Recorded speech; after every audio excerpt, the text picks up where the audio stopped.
Why did we like that one? Guys, if you want to submit a jingle. Nope. Don't send it here because we don't have a jingle. We have the intro, which you just heard, which has always been the Red intro. Couch And Chronicles. then Chrissy's going to write us something, and then that's it. Okay? Those are the only two things we're going to have. We're not going to have what that's doing. That's all. Cool. So, hi. Now that that's clear, and we're here on season 2 of the Red Couch, and we're here with Michael and Nina Stewart, otherwise known as Uncle Coach and Auntie. Yes. They And are. that keeps it real 100% of the time. You're not even ready.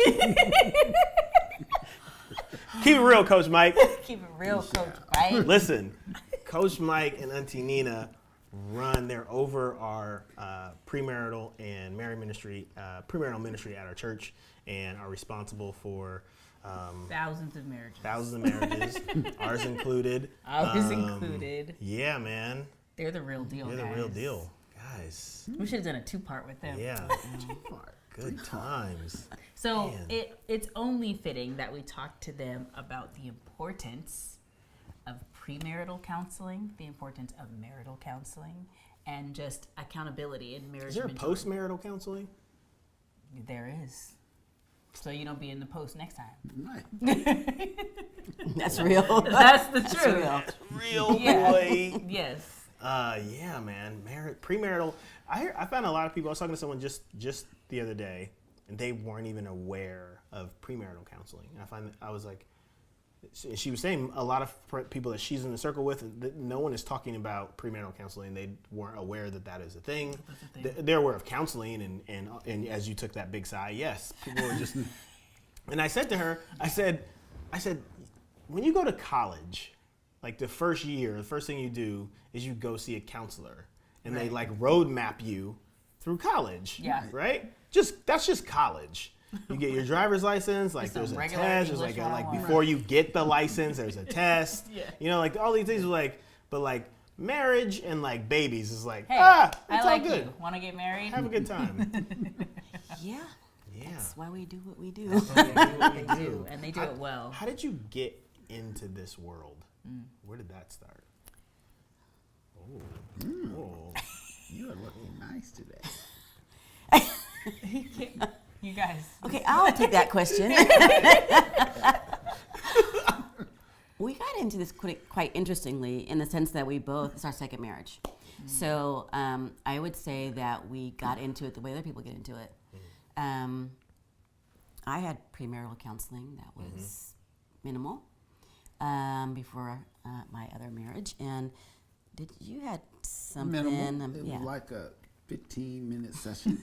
Okay. All right. Got a little chat. Yeah. Chat. Yeah, and so one of the things when we were dating, and obviously dating with the purpose of getting married, we really said, we need to know like what it's going to take. Yeah. Because as you go through a marriage and a divorce, it's very painful, and really didn't want to make those mistakes or do it again, and wanted to say, okay, what did I do that was not right? What am I supposed to do? And then can I do it with somebody else? Should I do it with somebody else? And so we actually did some of that on our own, just the two of us, with some of the things that we use in class now. So we went to a Gary Smalley seminar. We did some just books and so forth. And that was kind of, I would say, the beginning of us having a desire to do that. Now, and I guess I'll back up and say that every marriage is a ministry.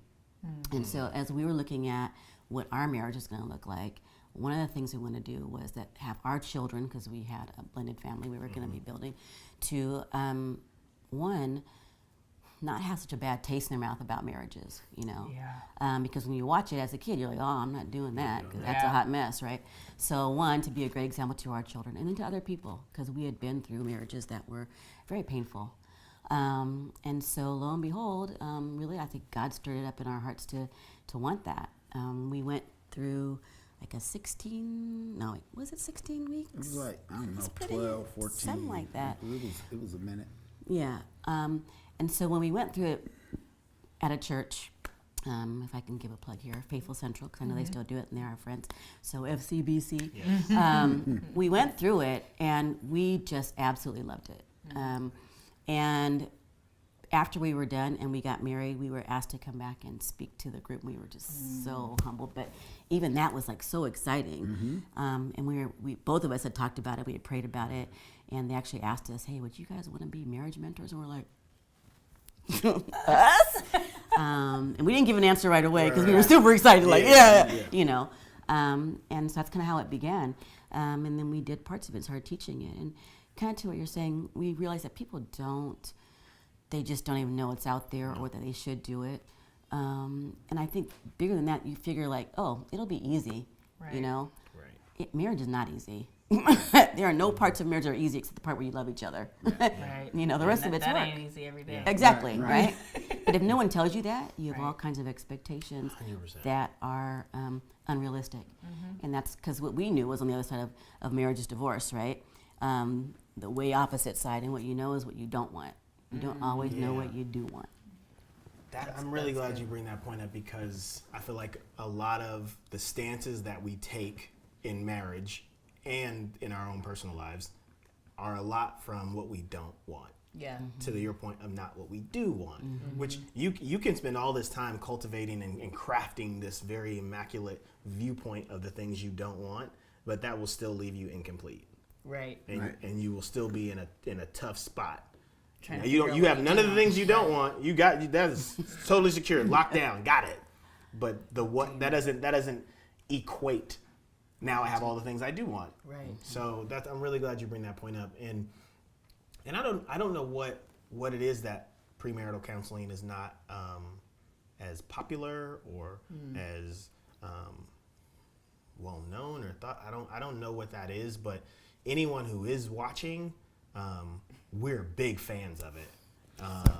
Yeah. Well, I would think that some of it is because we have what we call the homie network. And those are the friends and family who figure they either have it down pat, or you're at the barber shop, or maybe the beauty shop, or wherever you are, some shop, maybe the car shop. But at the end of the day, it takes a submission, if you will, to want to come under something and actually learn something, as opposed to going by what someone's telling you or what you think it is. So it takes some work, and it takes a desire to want to have someone show you the way outside of thinking, well, I already know how to do Right. this. Or outside of what your own experiences have Exactly. been, or what you perceive it should be based on, what's been around you. One of the things that I love about our experience with premarital counseling with you guys, well, there's two things that I think sometimes as Christians or as believers, that phrase is common. Like, I feel like that's a thing that a lot of churches offer, premarital counseling or marital counseling. But somebody who hasn't grown up in church, or they don't have a community, a religious community, sometimes it's kind of like, you did what? Everybody knows. And marriage counseling usually equals you're about to get divorced.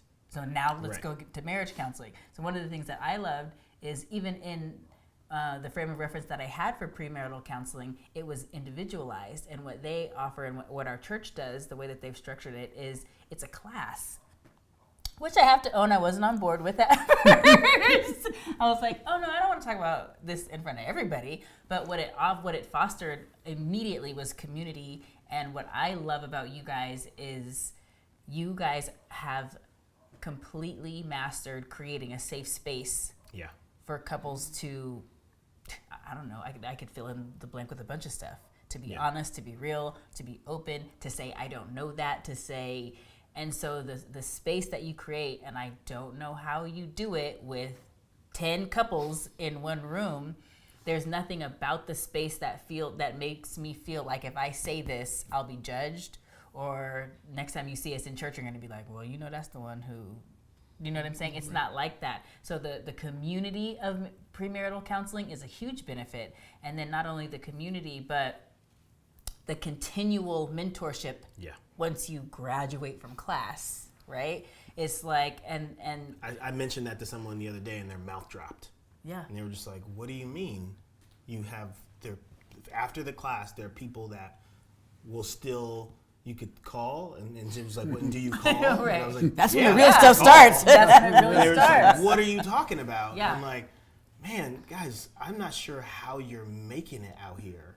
Right. I do not understand. I really do. I go back to that parallel with college because I remember my first semester in junior college having not seen a counselor and just taking classes, and then going to see a counselor as I was like, oh, I'm going to transfer to G, and they were like, okay, cool. Let me see what class you took, and they just started like crossing things out, and I was like, what are you doing? She's like, oh, that's not transferable, not transferable. But I took that class, and she was like, I know you took it, but it doesn't matter, and it's worth nothing. And I was like, time out. So I just wasted, yes, you wasted a semester and the money and the books and the time. Thank you very much. Let's start over. And that, I feel like, I'm like, man, you're doing your marriage like that, my friend. Right.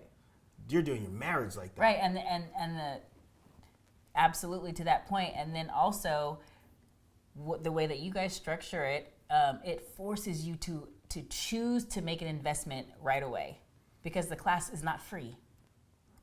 And there's homework, and it's 3 months. Yeah.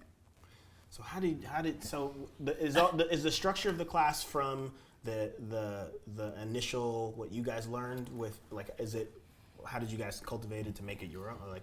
Yeah, it's a combination. Okay. You know, we had a framework. You know, if you had a frame and you're gonna put a picture, change that picture to this, and so we had a framework, and then again, being at Hope's House now, it's evolved each time to where now it's kind of something that really flows because you've done it enough time and you see what works and you see the advantages and great feedback from you guys, a couple such as you, to allow us to help it be so that it is more free flowing. Yeah. So it's a combination of lots of great information, and I have to say, the foundation is all biblical, because as we talk about, like, what does it take to be married, and all of the questions I asked before, you can ask everybody you want to Mike's point, right? But we want to know, what does God say? Marriage is something that God created. So if you're out there, I think we live in a culture where we feel like, one, we should just know how to do it. I don't need any help. I got this, you know. And the other part is, well, there's all kinds of ways you can do it. Well, you can, probably not very successful, right? And so for us, we want to know what God did, and that's the foundation of all of the materials that we use. And then really walking through it, and then adding, to your point, the ability to say, I don't know, because we don't know. Right. We don't know. And what do we say to that, to the other half of that, when this is what God says, and there are many different ways, and this is this way. We both know these statistics in terms of what the divorce rate is in our own in the church and believe. How do we account for that in this space of marriage counseling? I think it's very easy. Yeah. We'll always say that people aren't willing to do the work. Right. Yeah. You know, and that's where it's just like anything else. It's like you got to get up every day and choose to be married. Just like you got to get up every day and choose to be saved. You know, That's real talk. am I going to act a fool and cuss somebody out because they cut me off, or am I going to show love and do the things that God's word is telling me to do as I grow as an individual in this walk that I have with God? Because even when you're married, I think people don't understand that either, is that it's me and then it's me and him. Yeah. And if you look at it, there's a element of blame that was built in from the beginning. You're right. You You're know totally what I mean? right. You know, oh Lord, that woman you gave me, she the one who gave me the fruit. So there's been an element of blame from jump, right? Yep. And so when you look at marriage, because you're going to have to sacrifice something. But we find out we all are selfish. Yeah. We want my way. Coach. And if I get my way, everything is going to be cool. The selfish. There's that word again. Yeah, that word. Selfish. Man, that's the kicker, Coach. That selfish is the kicker, man. I'm trying to tell you. It's hard out here. It's hard out here. Right. These individual streets. Do you feel like, having done this for how long you guys say have you been in the marriage counseling game? You figure All of our marriage, actually. So 17, 18 years now. Okay. So 17, 18 years in the game. what are some common, some we go home at night, Now we're class talking. after class, and we're like, yo, They the still don't same get it. thing. Yeah, Yo, new class, new people, Yeah, the what's like every same class thing. common like stuff? That the people think is like brand new. Like, yo, this is crazy. I know y'all never heard of this before. I already know one. I already know one. What would Go you ahead, say? go ahead. No. Yeah. I would say one of the big common things is if she would just do what I say, we would be fine. Got it. Specifically from men. Specifically from men. Okay. Yeah. Okay. What you got, Auntie? That's intense. Okay, then I'm going to take the women's side. If he quit trying to tell me what to do, right? Everything will be fine. Everything will be Everything fine. That's The whole funny. listening aspect. Yes. Yeah. The listening aspect. Yeah. What were you gonna say, Adrian? I was gonna say in our 2 seconds of marriage mentoring, we always get questions of opposite sex friends. It's always a point of contention. Yeah. And that's a selfish aspect of it, too. The selfish right? aspect. Yeah. Right. So that wraps back to that point. All of it comes back to us Yeah. as individuals, right? Yeah. Yep. Yeah. That's a good one too. If there was a lesson or a nugget or something that you wish that if we could get this, not this one thing, but this thing, if we could place it that way, like this is a really helpful tool that people just don't necessarily get right away, or that when they get, they're better off for it, and if they don't have it, it's a bit of a struggle. Like, is there something that jumps out to you? Absolutely. It's the opposite of being selfish, right? It's like marriage is a sacrifice. It is continual daily sacrifice of putting someone else in front of you. And I would say, just to be transparent, that was something I've had to learn and work on even now, because that selfish thing is not going to go away. Right. And so in even my daily walk of just simple things that I've done in my life, I have to now step back and say, well, I need to think of my husband first. And that's not always easy because I don't always know what that's going to be. Right. I often think, oh, I know he's going to be cool with that. Right. Right. Right. No. Right. He wasn't cool with that. Right. So that's why now my smoking jacket and my slippers are at the door when I get home. Oh, okay. Here's a story. Okay. All right. Do tell. Yo, what jacket? Do tell, Coach. Hey, Coach, keep it real, Coach Mike. Keep it real, Coach Keep Mike. it real. Keep No, it real. You know, when you come home, hey, you want your dinner hot and ready. You walk through the door. my God. You have your little robe, smoking jacket, paper, the remote for the ESPN, and then you come on in. and What soak year up. do you want that in? And the funny part about all that, What year was honestly, that you wanted that this to is a happen? great, I'm glad you said that. I'm so glad he said that because honestly, for both of us who work, we have a blended family of 6 kids, 3 grandchildren.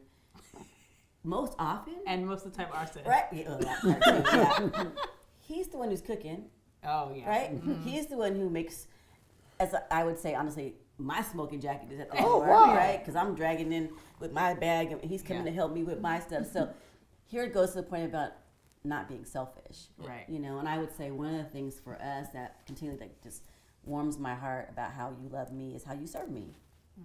The things that you do. It's the little things, all the small things, knowing what I like, getting those things, just the little details Yeah. that make a huge, which if you're being selfish, you don't do. You don't even think about it. As soon as you said serve me, right? I could hear men who were watching this. I could feel them like I'm a caveman. Right on serve. crinkle to serve. Oh no, that's not what it's supposed to be. You're She ain't supposed to about to be serve telling me me. what to do. So, Coach, speak to men as it relates to that aspect, because the thing that I always say, we talk about playbooks and college ball and pro ball, and like it's where you're getting your W's at. So, like, what can we say to men who struggle with this idea of serve my wife? Well, if we can keep it real, Keep it real, We're Coach gonna Real Mike. Coach Mike. Keep it real. if you actually want to have some more just solitude and peace and happiness within your marriage and your home, the serving aspect will really pay big dividends for how that goes out. And again, it's not a serving from, a flunky mode or, oh yeah, you better do that, or no, it's serving from an aspect of, hey, I want my wife, I want my spouse to be the best they can be. And if there's something I can do to lighten the load, make the day easier, you know, help with the kids or whatever the service is, and that's what is cool about individual marriages is each service is going to be different. Right. Yeah. You know, it may be something thoughtful as making sure there's gas in the car, you know, or whatever it is. And so those things. Oh, it's our story. Looks like Thank you for always filling up my car My wife has a very unique for the skill last set 20 years. of, for whatever reason, Did you say unique skill she set? has a unique skill set to time the moment of, let's take her car, that she don't have no gas. It's magical. It's coincidence. Every time. It's black girl magic, y'all. Every time I put my hands on her steering wheel, I look down, I go, we need gas. But it's so funny because he drives my car so infrequently, but it's just that one time. And then she's like, oh, guess we need Yeah. gas. It's on you, right? It's on Like, you. You drive it. Whoever's driving is staying. Ridiculous. Yes. So yeah, so the service and The small the things. small thing. Well, Small things. yeah, this idea that like whatever we do to lighten the load, that's not a loss. no. Right. That's a win. Yeah. I think it's What is the thing? Taking an L. taking an L, right? Which is love. Serving, Which is yeah, love. sowing Sowing love, love. right? Instead of taking the Sowing L, love, yeah. right? This idea of that used to, in your old frame of mind, may have been a loss, Right. if in that single version of yourself, but in this space, it's actually a win. Right. It's actually a win, and the quicker we can ascertain that mentality, the better off we'll be. Yeah. I wanted to add one other thing in regards to you asking one thing that comes up a lot, the thought around finances. Okay. In the aspect of we're going to have all this stuff month 1, month 2, as opposed to, like- hey, let's work together and build it And build. down the road. And too often times it's like, oh, we're going to get married and we're going to break out in new Benzes. We're going to have a nice 4,000 square Yeah. foot crib. Right. Yeah. We're going to take vacation. And it's like, Not in SoCal, Right. you not. not in so Well, bad. because you see it, because you the see people that, the people right. who you are looking at Right. who are in the second or the third quarter of their marriage, Right. they have those things, and you're going, well, I'm gonna be like them, but we didn't see their build, Right. right? We didn't And see you their see process. it took right. some time Right. to get there, and that's fine. But sometimes a lot of pressure and static and Yeah. arguments, if you will, intense fellowships come behind young couples or early married couples think that they don't have Yeah. a lot of this bling, if you will, right off the bat. Yeah. Great. Guys, thank you very much. No, I want to say, Oh, yes, go ahead. thank you very much, but I want to say like a genuine, Yeah, I am I not would- going to yeah. get tore up. Yeah, I wanted to go there I too. am not going to get You can tore go up. first. I am not going to get tore up. I want to say a genuine thank you. Nope, I can't do it. You do it. I'm gonna say a genuine thank you from the both of us, and from.